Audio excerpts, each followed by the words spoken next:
Personne ne peut douter du zèle ni de la sincérité de beaucoup de témoins de Jéhovah. Pour eux, leur religion n'est pas une chose à tenir secrète. Chaque instant de la vie dont ils disposent doit servir à faire avancer l'œuvre de leur mouvement.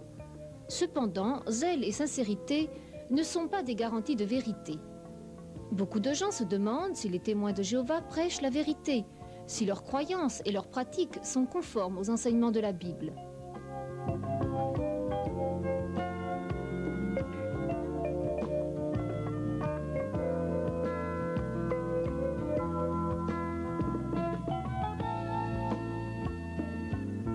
Que personne ne s'étonne si les témoins de Jéhovah sont des discuteurs imbattables.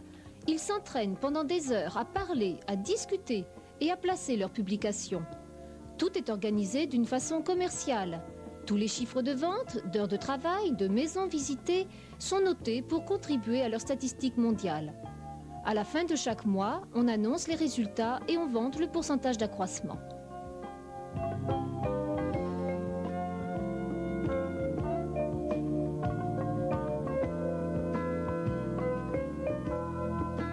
Les témoins de Jéhovah ne lisent la Bible qu'avec les livres ou les bulletins de la société, qui se prétend la seule à donner la lumière nécessaire pour comprendre la Bible. Cette vidéocassette a été réalisée pour tous ceux qui aiment la vérité et surtout la vérité biblique.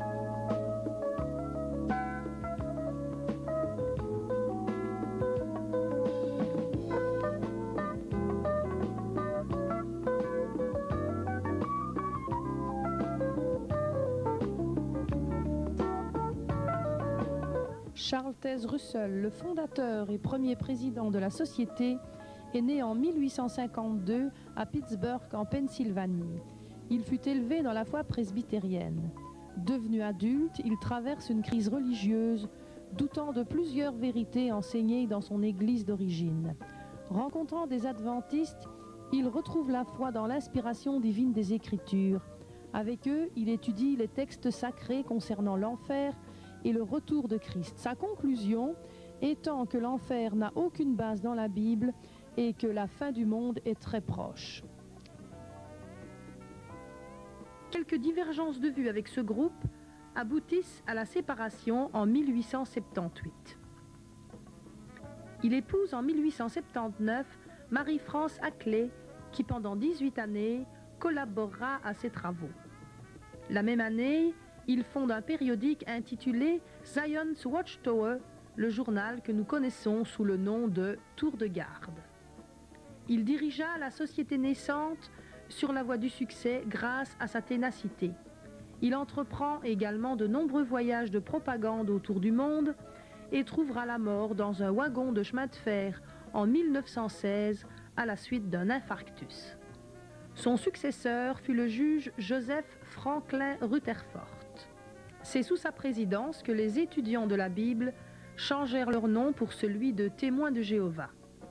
Après son décès, le 13 janvier 1942, Nathan Homer Knorr devient le 3e président. Homme d'affaires, il conduira la société de main de maître sur le chemin de la réussite. Knorr meurt le 8 juin 1977, son successeur étant Frédéric William Franz. Celui-ci, depuis lors, conduit les rênes de cette organisation.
Aperçu doctrinal de l'enseignement des témoins de Jéhovah.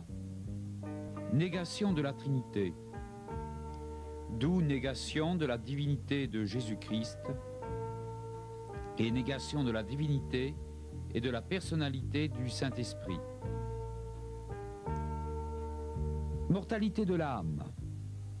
Après le décès de la personne, l'âme, la personne, est inconsciente. Négation d'un enfer conscient et éternel. Pour l'organisation des témoins de Jéhovah, l'enfer équivaut à la tombe. Résurrection spirituelle de Jésus-Christ. Christ n'est pas ressuscité physiquement. La présence ou le retour de Jésus-Christ s'est opéré en 1914. Il est revenu d'une manière spirituelle. Les témoins de Jéhovah enseignent que Christ n'est pas mort sur une croix, mais sur un simple poteau vertical. La terre est éternelle, elle ne sera jamais détruite. Aucune certitude concernant le salut. Obligation pour le témoin de Jéhovah baptisé d'effectuer le ministère du chant, c'est-à-dire le porte-à-porte, le colportage. Rejet de toute transfusion sanguine. Le témoin de Jéhovah ne peut pas faire de service militaire. Une objection de conscience totale. Tout anniversaire et toute fête, même chrétienne, est rejeté comme étant satanique. Pour la Société des témoins de Jéhovah, le temps des miracles est révolu. Si miracle il y a, son origine est satanique. La Société tolère le mensonge, sous l'étiquette « procédé de guerre théocratique ».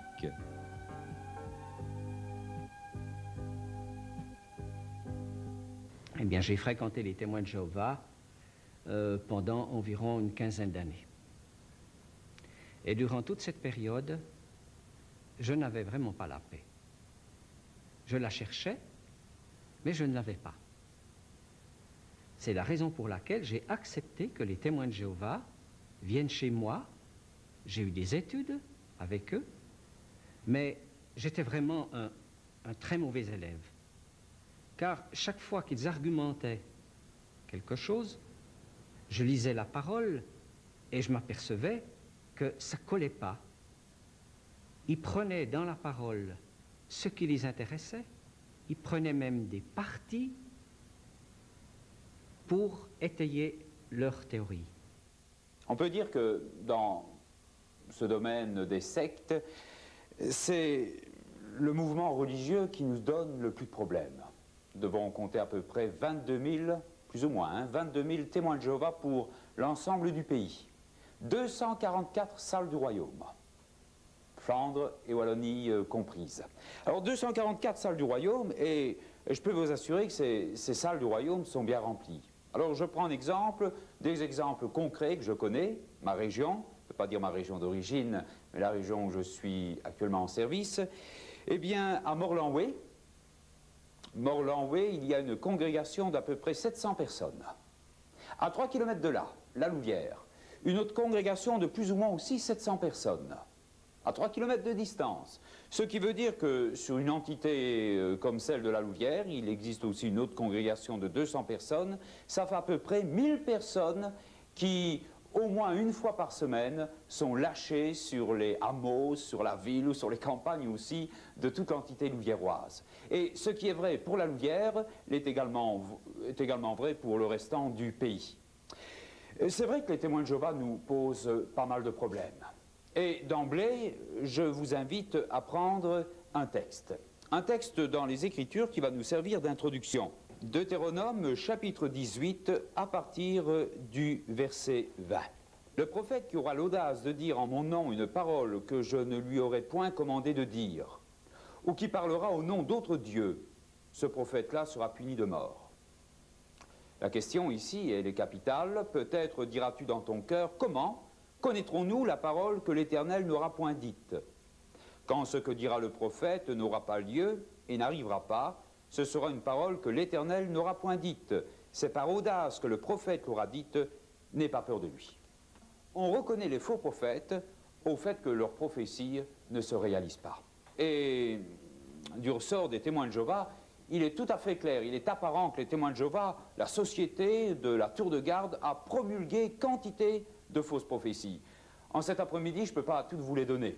Alors je vais me contenter de donner peut-être une prophétie ou l'autre par président. Je vais tout d'abord commencer par le président, Charles Taze Russell. Voici ce qu'il déclare. Dans Études dans les Écritures, volume 2, le temps est proche, à la page 99. Je peux aussi vous affirmer que je peux produire des photocopies de toutes les fausses prophéties, si cela devait s'avérer nécessaire. Je possède toute la documentation à partir de Russell jusqu'à l'époque actuelle. Je possède tous les livres témoins de Jéhovah. Je cite ici cette première citation. C'est Russell qui parle. « Il n'y aura donc pas lieu d'être surpris lorsque nous montrerons dans les chapitres qui suivent que l'établissement du royaume de Dieu est déjà commencé, que d'après les prophéties, il devait commencer à exercer son pouvoir en 1878 et que la bataille du grand jour du Dieu Tout-Puissant, la bataille d'Armageddon, qui finira en 1914 avec le renversement complet des gouvernements terrestres actuels, cette bataille est déjà commencée. » Alors, que déclare ici Russell, Charles Taze Russell? Eh bien, il déclare qu'en 1914, la bataille d'Armageddon devait se terminer. Alors là, manque de peau, bien sûr, c'est une autre bataille, une autre guerre qui a commencé, mais nous ne devons pas nous soucier de cela. Simplement nous en référer à la parole de Dieu qui assure, qui déclare de manière tout à fait claire, quand ce que dira le prophète n'arrivera pas et n'aura pas lieu, ce sera une parole que l'Éternel n'aura point dite. N'ayez pas peur de lui. Charles Taze Russell est un faux prophète. Je vous donne ici une prophétie, j'en aurai 5 ou 6 à vous donner, je pourrais vous les donner, concernant Charles Taze Russell. Mais il est malhonnête de la part de la société de ne pas tout dire. En effet, les témoins de Jéhovah parlent très souvent de 1914. Aujourd'hui, dans leur porte-à-porte, dans leur colportage, ils vous déclarent que 1914 est le début de la présence de Jésus-Christ ici-bas sur terre. C'est une semi-vérité, parce qu'ils vous proclameront que Charles Taze Russell avait prédit, je ne dirais pas prophétisé, mais prédit cette date. Or, Charles Taze Russell a prédit 1914, mais avec toute autre chose à la clé. C'est un faux prophète. Charles Taze Russell, manifestement, est un faux prophète. Je vais passer au deuxième président. Des millions de personnes actuellement en vie ne mourront jamais. C'est écrit en 1920. Et dans ce livre, à la page 75 et 76, comme nous venons de le montrer, le grand cycle du jubilé doit commencer en 1925. C'est pourquoi nous pouvons nous attendre avec confiance à ce que 1925 marque le retour à la condition de perfection humaine d'Abraham, d'Isaac et de Jacob. Que déclare ici Rutherford, et dans d'autres citations, toujours dans ce même ouvrage? Eh bien que 1925 verrait l'année de la résurrection d'Abraham, d'Isaac et de Jacob. Et le commencement aussi du grand jubilé. Or, nous savons tous que le grand jubilé, dans la perspective de la société des témoins de Jéhovah, c'est le millénium. Les témoins de Jéhovah, avant cette date, ont attendu avec beaucoup d'assurance le grand événement. Rien ne s'est passé. Je peux vous dire également, à peu près à la même époque, quelques années plus tard, le juge Rutherford a acquis une villa. Cette villa est située en Californie, à San Diego. C'est la Villa des Princes, Beth Sarim. Et Rutherford, la Société des témoins de Jéhovah, a acquis cette villa en vue d'héberger Abraham, Isaac et Jacob ressuscités. Donc ceux-ci, une fois ressuscités, devaient prendre l'avion, enfin, autre chose peut-être, et puis se rendre en Californie et habiter cette maison de San Diego. Les témoins de Jéhovah, lorsqu'on leur dit cela, très souvent ils disent mensonge, ce n'est pas vrai, la Société des témoins n'a jamais déclaré cela. Alors, je vous donne la preuve immédiatement. Et cette preuve, nous la découvrons dans le livre. Et dans ce livre Salut, à la page 272, je vais vous lire cet extrait. Il est capital. Vous avez ici une vue, ou en tout cas un dessin de cette maison, cette villa, Beth Sarim. Et voici ce que déclare le président, soi-disant prophète, des témoins de Jéhovah. Écoutez ceci. Chaque mot a son importance. En 1929, fut construite sur un petit domaine à San Diego, en Californie, une maison qui porte le nom de Beth Sarim, mot qui en hébreu signifie la maison des princes. Le but de l'acquisition de ce terrain et de la construction de cette demeure est de prouver d'une manière tangible qu'aujourd'hui, certains hommes ayant une foi absolue en Dieu, en Christ et en son royaume sont persuadés que le Tout-Puissant ressuscitera bientôt ses dévoués serviteurs des temps anciens pour leur confier la direction des affaires de ce monde. Cette propriété qui appartient à la Watchtower Bible and Tract Society est à la disposition du président de la société et de ses collaborateurs jusqu'au moment où elle sera remise au prince de la terre ressuscité. Il est vrai que tout ce que renferme notre planète appartiendra alors au Seigneur et que ni lui ni les princes n'ont besoin que d'autres leur bâtissent des maisons. Mais, là c'est important, ces paroles ici prennent un relief évident. Écoutez ceci. Mais il fut reconnu qu'il était bon et agréable à Dieu d'édifier cette habitation pour rendre témoignage à son glorieux nom.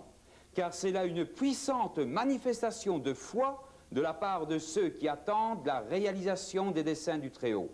De nombreuses personnes connaissent la destination de cette demeure. Les incrédules ont donné libre cours à leur sarcasme, mais elle n'en est pas moins un témoignage au nom de Jéhovah. Quand quelques princes ressuscités l'habiteront, les moqueurs seront confondus et la foi de ceux qui firent construire Beth Sarim sera justifiée. Que déclare ici la société? Eh bien voilà, les moqueurs ici sont en train de se gausser de cette maison. Regardez, les témoins de Jéhovah, ils font construire cette villa pour héberger Abraham, Isaac et Jacob. Mais vous verrez, déclare Rutherford, lorsque ceux-ci ressuscités viendront habiter la villa de Beth Sarim, les moqueurs seront confondus et la foi des témoins de Jéhovah sera justifiée par le Tout-Puissant. Eh bien, c'est tout à fait le contraire qui s'est passé. En 1942, à la mort du juge, gêné sans doute par cette maison, par cette villa, la société va s'empresser de la revendre. Et vraiment, Dieu ne manque pas d'humour, c'est un médecin évangélique, le docteur Cham, qui va la racheter. Et cette maison est toujours en la possession d'un docteur, donc un docteur évangélique, le docteur Cham. Mais ce qui est important, et nous devons retenir, quand ce que dira le prophète n'arrivera pas et n'aura pas lieu, ce sera une parole que l'Éternel n'aura point dite. J'ai quantité d'autres fausses prophéties concernant le juge Rutherford, mais celle-ci nous prouve que manifestement cet homme n'était pas envoyé par Dieu. Avant de passer à une fausse prophétie beaucoup plus récente, je voudrais peut-être mentionner quelque chose d'assez humoristique, mais je m'en voudrais de ne pas le citer. Vous savez que la Bible déclare que ce sont par nos paroles que nous serons condamnés. Par nos paroles ou par ceux que nous écrivons également. Et dans une tour de garde, le périodique officiel de la société, dans une tour de garde datant de l'année 1966, à la page 234, nous avons découvert ce texte.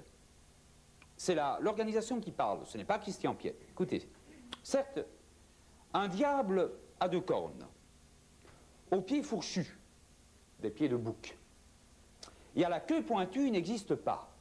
Une telle créature est le produit d'artistes arriérés, de peintres et de personnes peu évoluées sur le plan religieux.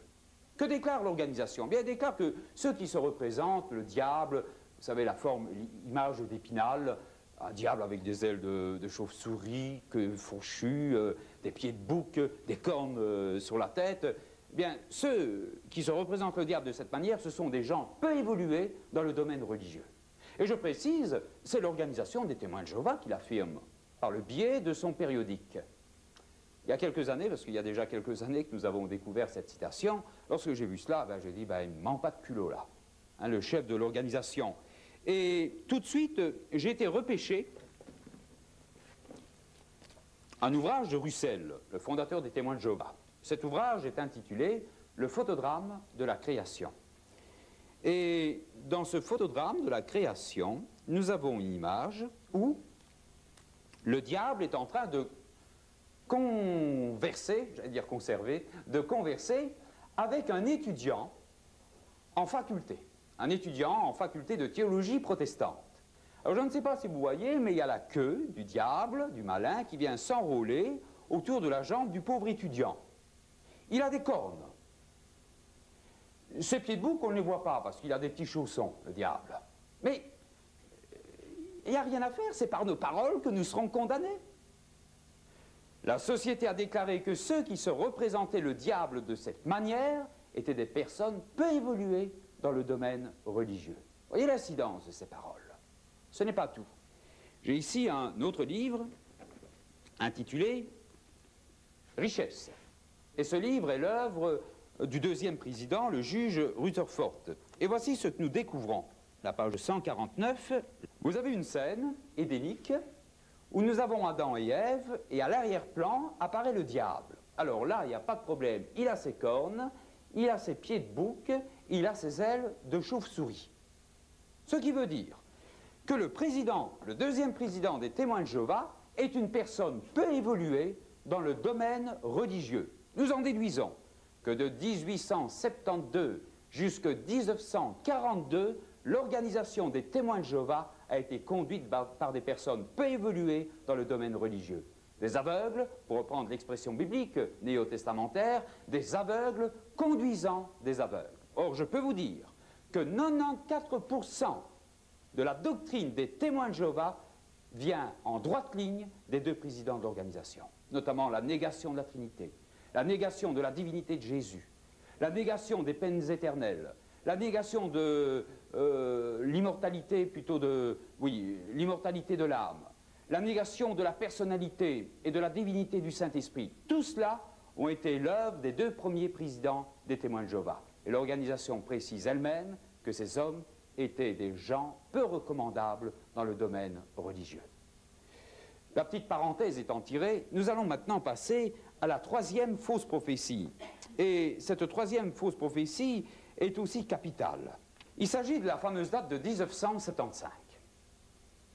Si aujourd'hui vous avez l'occasion de rencontrer des témoins de Jéhovah, en tout cas assez récemment entrés dans le mouvement, dans la secte, vous allez voir que là, ils ont aussi beaucoup d'hésitation à croire que les témoins, que l'organisation a jamais présenté l'année 1975 comme étant le début du millénium. Je me souviens, à l'époque, en 73, 74, avec mon épouse, nous habitions à Amé. Et nous avons eu l'occasion de rencontrer pas mal de témoins de Jéhovah. À cette époque-là, bien sûr, il n'y avait pas de problème. 75 n'était pas encore arrivé. Nous avons vécu des situations.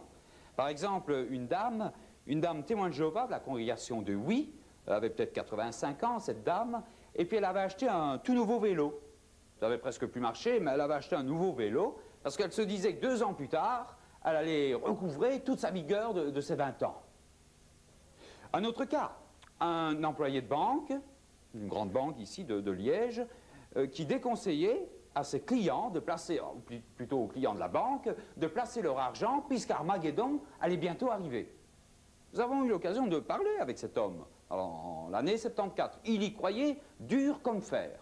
La banque, bien sûr, en étant au courant de ces faits, a tout simplement placé cet homme dans un département où il n'était plus en contact avec le grand public. En Ampsin, petite commune de l'entité amétoise, en Ampsin, des parents qui en 74 ne plaçaient plus leurs enfants à la communale. Ça ne valait plus le coup puisque l'année d'après, ça allait être Armageddon. Et la société est malhonnête parce qu'elle essaye de biffer, elle essaye de supprimer cette fameuse date de 75. Voici le livre qui est à la base de la croyance, en tout cas de la croyance antérieure des témoins de Jéhovah, comme quoi 75 serait le début du millénium. La vie éternelle dans la liberté des fils de Dieu. À la page 29, nous lisons ceci. Or, cette chronologie indépendante déjà publiée situe la création de l'homme en 4026 avant notre ère.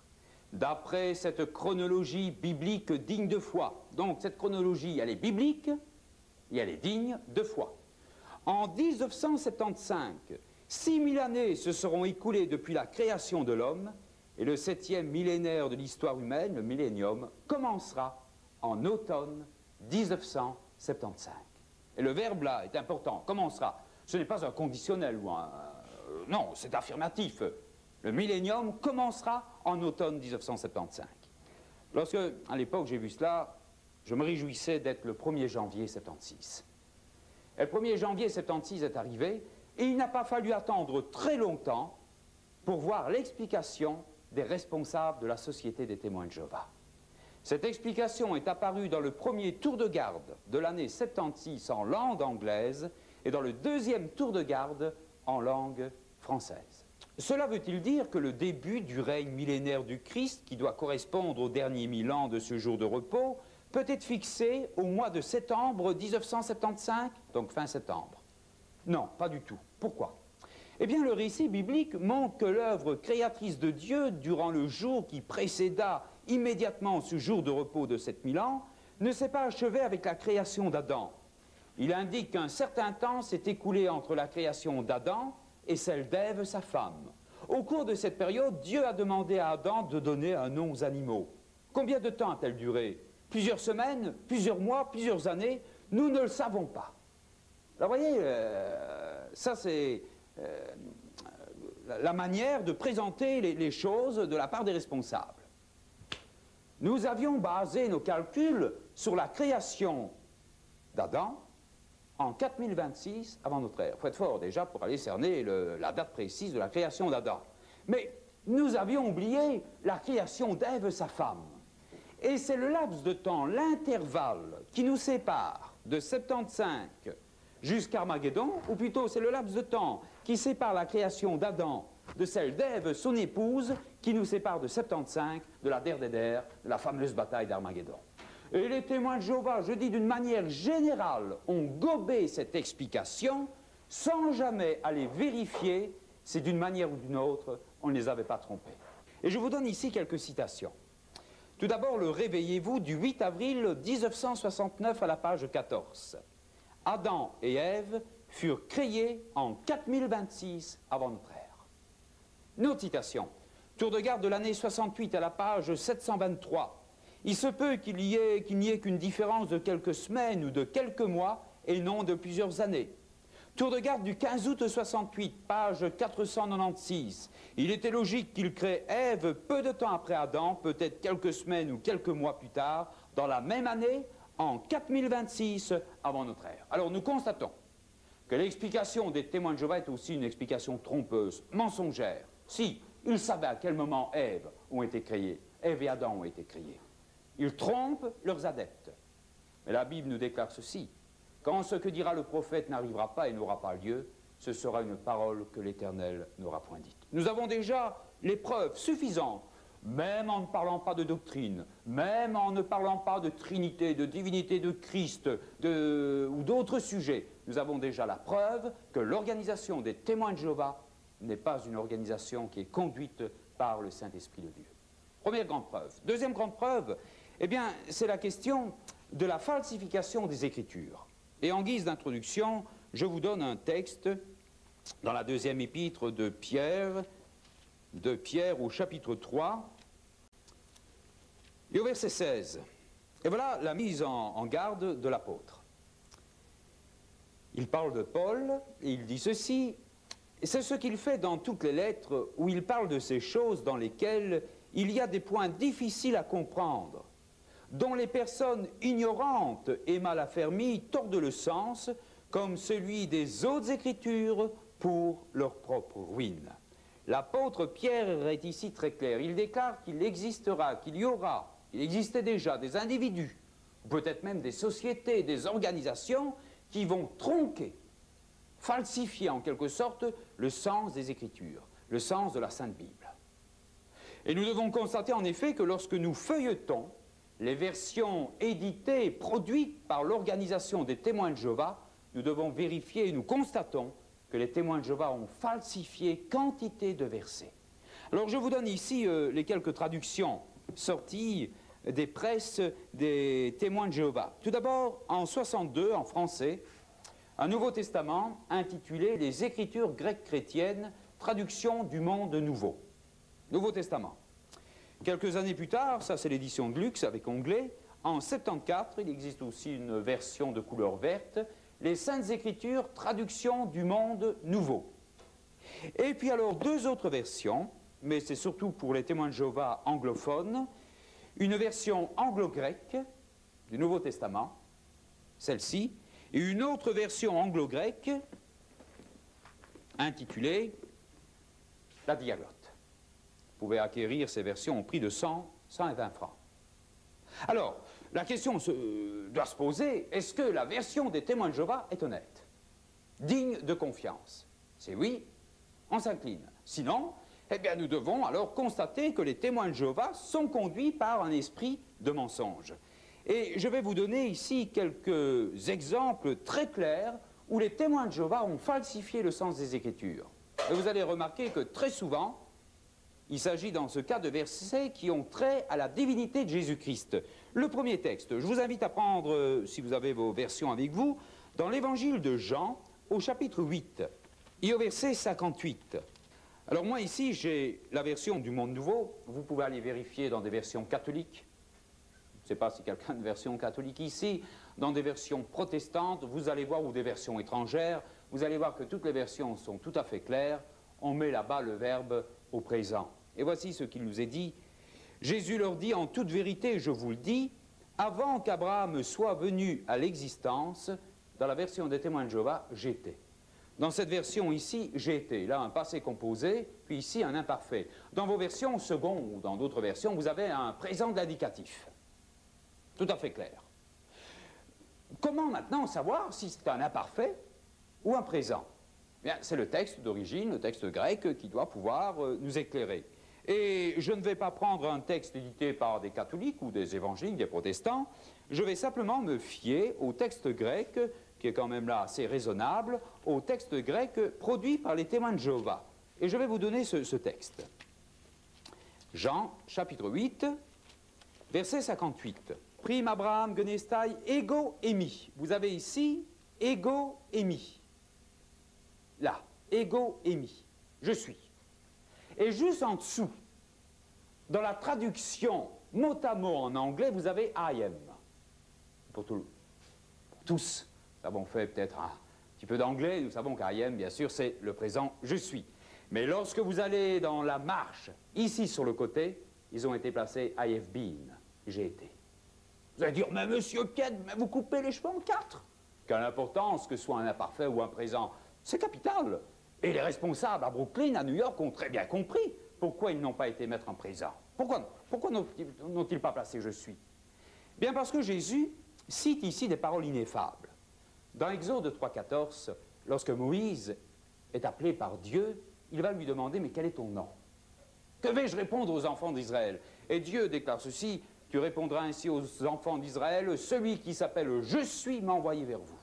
C'est ainsi que tu répondras aux enfants d'Israël, celui qui s'appelle je suis m'a envoyé vers vous. Et le terme Yahweh, le terme Jéhovah, vient de cette expression je suis, de cette expression je suis. Or Jésus cite ces paroles en Jean 8. Et remarquez, les Juifs ne sont pas dupes. Ils ramassent des pierres afin de lapider le Seigneur Jésus. Parce que pour eux, il y a eu blasphème. Et la société non plus n'est pas dupe. Elle trompe ses gens. Elle sait très bien que Jésus ici proclame sa parfaite divinité. Et c'est pourquoi les Juifs, et c'est pourquoi la société, au lieu de placer plutôt un présent, va aller mettre soit un imparfait, soit un passé composé. Même en dehors de toute considération doctrinale. Nous pouvons dire que la société des témoins de Jéhovah, dans ce cas précis, a tronqué le sens des Écritures. Un autre texte, parce qu'il est d'importance, c'est dans Jean, chapitre 1er, verset 1er. Nous connaissons tous ce texte. Jean 1,1. Je vais le prendre dans la version des témoins de Jéhovah. Alors, au commencement, bon, si je vous le lis ici, vous n'allez peut-être pas percevoir tellement la différence. Au commencement était la parole, et tout le monde identifie la parole à Jésus-Christ, et la parole était avec Dieu, et la parole était Dieu. Allez, dans vos versions, la parole était Dieu, vous aurez un D majuscule. Mais dans la version des témoins de Jéhovah, c'est un D minuscule. Sous-entendu, la parole était un Dieu. Un Dieu inférieur au grand Dieu Jéhovah. Sans s'en rendre compte, poussés par leur doctrine, les témoins de Jéhovah sont en quelque sorte polythéistes. Ils reconnaissent l'existence d'un grand Dieu, Jéhovah, et à côté, plutôt en dessous, l'existence d'un Dieu inférieur appelé Jésus-Christ. Alors bien sûr, il faut trouver une explication. Et voici l'explication avancée par l'organisation. Pourquoi traduisent-ils avec un D minuscule? Eh bien, c'est dans un livre intitulé « La parole qui est selon Jean » que revient cette explication. Il déclare ceci. Lorsque le mot théos, Dieu, est précédé de l'article défini au théos, il s'agit du grand Dieu Jéhovah. Et lorsque ce même mot théos n'est pas précédé de l'article, il s'agit d'un Dieu inférieur, qui n'est pas Jéhovah. Et dans tout le Nouveau Testament des témoins, dans l'Évangile de Jean et dans tous les Nouveaux Testaments, nous avons constaté que c'était le seul cas où il suivait cette règle. J'ai écrit à la Société, à Frédéric Franz, lui demandant des précisions claires, plusieurs lettres, 4 lettres exactement, avec accusé de réception. Comme ça, il ne peut pas dire qu'il n'a jamais reçu mes missives. Je n'ai jamais reçu de réponse claire. Cet exemple est un exemple très clair que les témoins de Jéhovah ont falsifié le sens des Écritures. J'aurais voulu aussi peut-être vous parler de la question de la divinité de Jésus-Christ. Peut-être 2 versets, 2 textes ainsi qui me viennent en tête. Le fameux texte de Jean, chapitre 20, verset 28. Lorsque Thomas se retrouve devant le Seigneur Jésus, et puis qu'il a cette expression fantastique qui atteste et qui reconnaît la divinité de Jésus, « Mon Seigneur et mon Dieu ». Or, remarquez que dans ce cas, Dieu est précédé d'un article, « O Théos ». Donc, suivant la règle émise par les témoins de Jéhovah, il s'agit alors du grand Dieu, Jéhovah. Mais là, les témoins n'en parlent pas trop. Alors, Jésus est appelé par Thomas « Mon Seigneur et mon Dieu ». Certains témoins de Jéhovah ont avancé 2 explications, et je vais vous les livrer. Pour moi, elles sont burlesques. La première, c'est que Thomas, se trouvant devant le Seigneur Jésus, a dit ceci, « Mon Seigneur, en regardant Jésus, puis s'est retourné vers le ciel, et mon Dieu. » Vous voyez la manière d'escamoter, de tourner le sens des Écritures, c'est impossible. Parce que le pronom personnel, il lui répondit, est au singulier. Et on a marqué, il leur répondit, c'est encore possible cette construction. Mais dans ce cas, non. D'autres témoins de Jéhovah m'ont déclaré qu'il s'agissait d'un juron de la part de Thomas. Vous savez, il y a des gens qui prennent le nom de Dieu, oh, mon Dieu, ben, eh bien là, c'était le même cas. Thomas a dit, oh, voilà, un juron est sorti. Et Jésus ne l'aurait pas repris. Au verset 29, il ne l'aurait pas dit, écoute, Thomas, tu es en train d'enfreindre le décalogue. Tu prends le nom de l'Éternel en vain. Non, Jésus ne dit pas cela. Il reconnaît cette appellation, cet appel à la divinité, il reconnaît, il prend pour lui-même l'adoration de Thomas, il accepte cette adoration. Pour Jésus, Jésus est vraiment, et pour Thomas, Jésus est vraiment le Dieu Tout-Puissant. Très souvent, je pose aussi la question aux témoins, aux amis témoins de Jéhovah, est-ce que Jésus s'est déjà déclaré le Yahweh de l'Ancien Testament? Oh, j'ai beaucoup de cas, je pourrais vous citer une vingtaine de versets. On est limité par le temps, je n'en prends qu'un seul. Est-ce que Jésus s'est déjà déclaré le Yahweh, le Jéhovah de l'Ancien Testament? Non, déclarent les témoins. Bien sûr. Eh bien, la Bible affirme tout le contraire. Chaque fois que vous voyez le nom de l'Éternel dans vos versions secondes, vous pouvez être certain que dans la traduction des témoins de Jéhovah, c'est l'expression Jéhovah qui revient. Alors, Jérémie, chapitre 17, verset 10. Moi, Yahweh, donc moi l'Éternel, j'éprouve le cœur, je sonde les reins, pour rendre à chacun selon ses voies, selon le fruit de ses œuvres. Je pose la question. Qui éprouve le cœur, qui sonde les reins, pour rendre à chacun selon le fruit de ses œuvres? Réponse des amis témoins de Jéhovah, il s'agit de Jéhovah. D'accord. Et en parallèle avec ce texte de Jérémie 17, vous prenez Apocalypse, Révélation pour les témoins. Apocalypse au chapitre 2, à partir du verset 18, il est dit ceci. « Écris à l'ange de l'église de Thyatire, voici ce que dit le Fils de Dieu. » Je pose la question, qui parle dans ce cas? Tout le monde est obligé d'admettre qu'il s'agit du Fils de Dieu, Jésus. Donc c'est Jésus qui va parler. Et voilà ce que Jésus déclare, le Fils de Dieu. Celui qui a les yeux comme une flamme de feu, dont les pieds sont semblables à de l'airain ardent. Verset 19. Je connais tes œuvres, etc. Verset 20. Mais ce que j'ai contre toi, c'est que tu laisses la femme Jézabel. Verset 21. Je lui ai donné du temps afin qu'elle se repente. Verset 22. Voici, je vais la jeter sur un lit. Verset 23. Je frapperai de mort ses enfants, et toutes les églises connaîtront que je suis celui qui sonde les reins et les cœurs, et je rendrai à chacun de vous selon ses œuvres.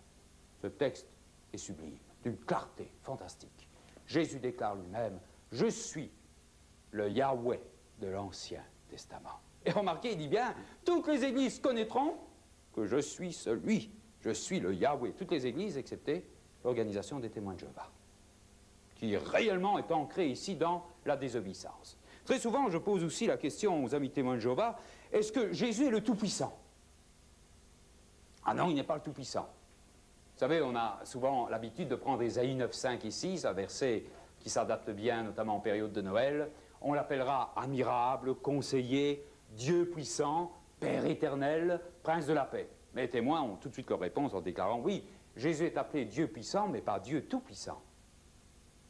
Vous voyez Bon, l'expression hébraïque, El Gibor, revient le chapitre suivant, dans Ésaïe 10, 21, où Yahweh est appelé le puissant. Ça ne prouve rien, ni d'un côté, ni de l'autre. Et je pose la question, est-ce que Jésus est le Tout-Puissant? Et jusque maintenant, les témoins m'ont toujours affirmé, non, Jésus-Christ n'est pas le Tout-Puissant. Alors je prends ici leur diaglotte. Vous voyez, vous avez ici l'adresse de toutes les filiales. Et puis dans cette diaglotte, je prends l'expression Tout-Puissant, en anglais Almighty. Il est dit ceci, capable de faire toutes choses, un attribut de la divinité, également pour le Jésus glorifié. Vous voyez qu'ils reconnaissent, sans s'en rendre compte, que Jésus est le Tout-Puissant. Peut-être deux autres versets qui ont leur importance, ou plutôt deux autres points qui ont leur importance, c'est capital à mon sens. Je pose souvent cette question aussi aux amis témoins de Jéhovah, est-ce que vous priez Jésus? Ils réfléchissent un temps, ils disent non, nous ne prions pas Jésus. Ils ont raison, si réellement Jésus n'est pas Dieu, on ne peut pas prier Dieu. On ne peut pas prier plutôt Jésus. Si Jésus n'est qu'une créature, même la première des créatures, on ne peut pas prier Jésus-Christ. La Bible déclare qu'on ne peut prier que Dieu. Et les témoins de Jéhovah ont très bien compris. Parce que si on prie Jésus, si on lui parle directement, ils doivent en déduire que Jésus est Dieu. Alors dans leur doctrine, ils assurent, ils affirment qu'effectivement, Jésus n'est jamais prié. Je vais vous donner ici peut-être un exemple très précis de citation émanant du groupe. Voilà ce qu'il déclare. La prière faisant partie de notre culte, elle ne devrait être adressée qu'à Jéhovah. C'est dans le livre « Vous pouvez vivre éternellement sur une terre qui deviendra un paradis » à la page 228. On ne peut prier que Dieu, pas Jésus-Christ. Je leur dis, chers amis, ou chers amis, s'il est seul, c'est plutôt rare puisqu'ils vont deux par deux. Chers amis, imaginez vous sortiez de la maison et que vous fassiez renverser par une voiture. Et vous êtes en train de mourir petit à petit sur le macadam. Est-ce que vous êtes prêt à adresser votre prière à Jésus-Christ et à lui dire « Seigneur Jésus, reçois mon esprit ».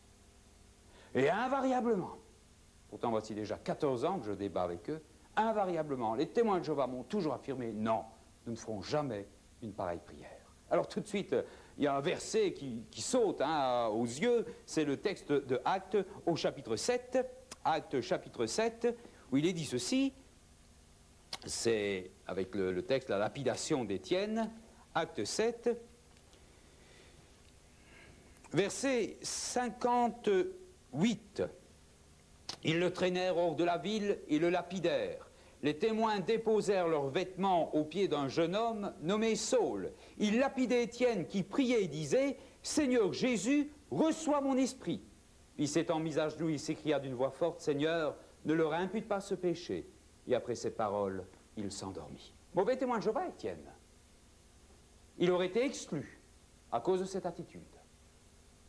Il y a d'autres versets qui attestent que Jésus priait. Bon, la fameuse écharde de l'apôtre Paul, que nous déclare l'apôtre Paul dans 2 Corinthiens chapitre 12, versets 8 et 9. « 3 fois j'ai prié le Seigneur de l'éloigner de moi. Il m'a dit, ma grâce te suffit, car ma puissance s'accomplit dans la faiblesse. Je me glorifierai donc bien plus volontiers de mes faiblesses, afin que la puissance de Christ repose sur moi. » Paul aurait été exclu de l'organisation des témoins de Jéhovah.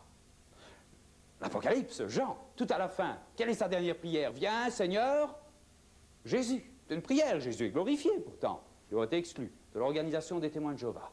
La Bible ne connaît absolument pas la position de la société. Une autre question aussi que je leur pose, et elle est étroitement liée avec cette première question, est-ce que vous adorez Jésus? En effet, si on adore Jésus, c'est que Jésus est Dieu, puisqu'on ne peut pas adorer la créature. Il est écrit, tu adoreras le Seigneur ton Dieu, et à lui seul tu rendras un culte. Tu adoreras le Seigneur ton Dieu, Luc 4, 8. Lui seul. Dieu est le seul à être adoré. Or, la Bible précise que Jésus est adoré. Alors, les témoins de Jéhovah doivent trouver une explication. Et dans leur version, voici de quelle manière ils rendent le verbe adorer. C'est l'expression rendre hommage. Vous savez, il y a un monde de différence entre adorer et rendre hommage. Alors, dans cette version, ils ont placé dans Hébreux 1,6, quand il introduit de nouveau son premier-né sur la terre habitée, il dit que tous les anges de Dieu l'adorent. Donc les anges adorent Jésus. Dans cette version de 74, c'est l'expression rendre hommage, que tous les anges de Dieu lui rendent hommage. Mais dans cette expression, dans cette traduction de 62, ils ont laissé l'expression adorer. C'est fantastique, une contradiction manifeste entre les deux versions. Alors, il n'y a aucun problème. En grec, c'est proskuneo. Et c'est ce même verbe qui revient dans Luc 4,8. Pourquoi est-ce que les témoins laissent adorer dans Luc 4,8 lorsqu'il s'agit du Père, et que ce même verbe proskuneo est rendu par rendre hommage lorsqu'il s'agit du Fils? Alors, voici l'explication. Tour de garde du 1er septembre 1971 à la page 543. Concernant Matthieu 1,6, si on préfère traduire par adorer, il faut alors comprendre que cet acte d'adoration n'est que relatif. Et hop, envoyez la soudure. Donc, lorsqu'on adore Jésus dans la Bible, comprenez, dit la société, que l'acte d'adoration qui est donné, dédié à Christ, n'est que relatif. Et témoin de Jéhovah l'accepte. Mais dans un autre bouquin, Éprouvé de toutes choses, à la page 181, je trouve ceci: il est interdit de pratiquer l'adoration relative. C'est une contradiction manifeste. L'apôtre Paul déclare que Dieu, c'est dans sa deuxième épître aux Corinthiens, Dieu n'est pas le Dieu de la confusion. Or, il est manifeste que la société, dans tout ce qu'elle enseigne, dans tout ce qu'elle déclare, est une société qui conduit à la confusion. Donc, voyez, question de la divinité de Jésus-Christ, les témoins de Jéhovah nient. Question de l'autorité des Écritures. Les témoins de Jéhovah déclarent que, plutôt, falsifient le texte des Écritures. Question des fausses prophéties. Les témoins de Jéhovah, la société a édicté quantité de fausses prophéties qui ne se sont jamais vérifiées. Nous avons ici 3 preuves incontestables, et je n'ai pas soulevé tous les points. Nous avons 3 preuves incontestables que la société des témoins de Jéhovah n'est pas conduite par le prince de la lumière. La question du salut. Je vous cite maintenant la tour de garde du 1er mai 1968 à la page 259. Il n'existe pas de chemin facile menant au salut. Celui-ci ne s'obtient que par des efforts vigoureux. Voyez quel contraste avec le salut reçu par grâce. Don gratuit de Dieu, non. Le salut ne s'obtient que par des efforts vigoureux. Ces vigoureux efforts contrastent tout à fait avec le point de vue facile que beaucoup ont adopté à propos du christianisme pour obtenir le salut. Il est indispensable de fréquenter la congrégation des chrétiens témoins de Jéhovah. Vous devez vous dépouiller de l'ancienne personnalité pour obtenir le salut. Celui qui désire être sauvé doit ensuite diriger son attention vers le service ordonné par Jésus-Christ. La participation à la prédication et à l'enseignement de la parole de Dieu est liée au salut. Votre foi doit vous inciter à faire un autre pas important, nécessaire à votre salut. Oui, il s'agit de l'offrande de votre personne à Dieu par le baptême. Donc, voyez, toutes les conditions pour le salut. Ça, c'est le salut offert par la société des témoins de Jéhovah. La Bible nous déclare, Éphésiens chapitre 2, versets 8 et 9, que nous sommes uniquement sauvés par grâce. Uniquement. Écoutez, c'est un cadeau de Dieu. C'est un don de Dieu. Lorsque je donne un don, lorsque je fais un cadeau à mon fils, je n'attends rien en retour. C'est un don. Je ne dois pas le payer.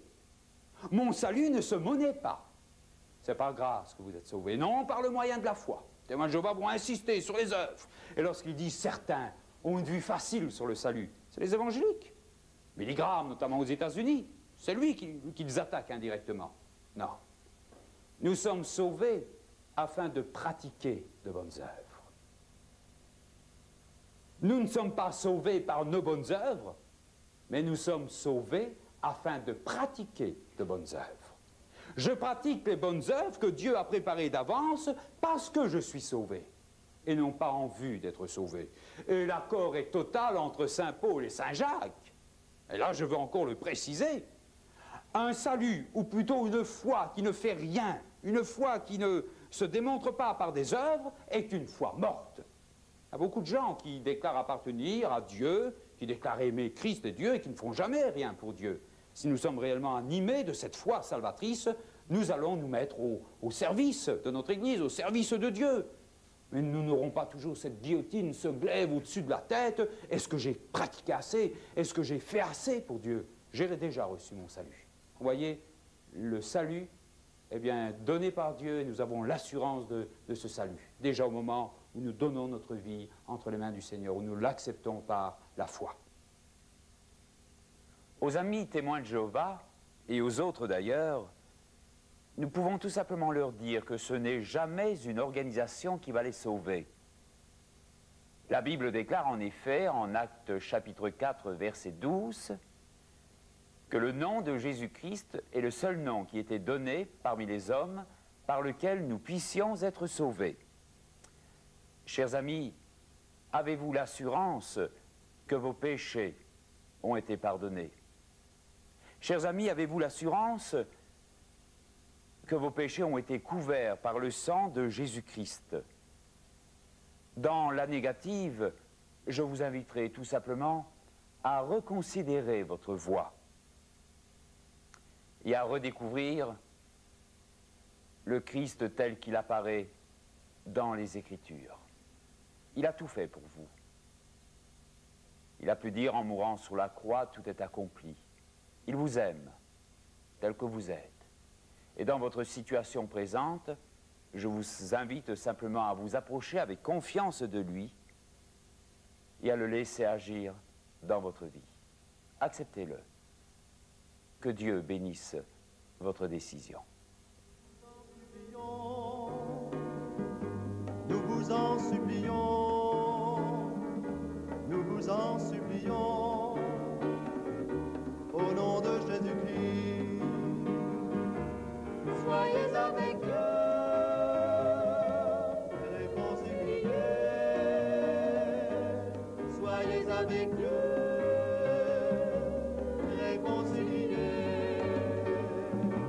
Nous vous en supplions, nous vous en supplions, nous vous en supplions, au nom de Jésus-Christ, au nom de Jésus-Christ, au nom de Jésus-Christ. Car le don gratuit de Dieu, c'est la vie éternelle.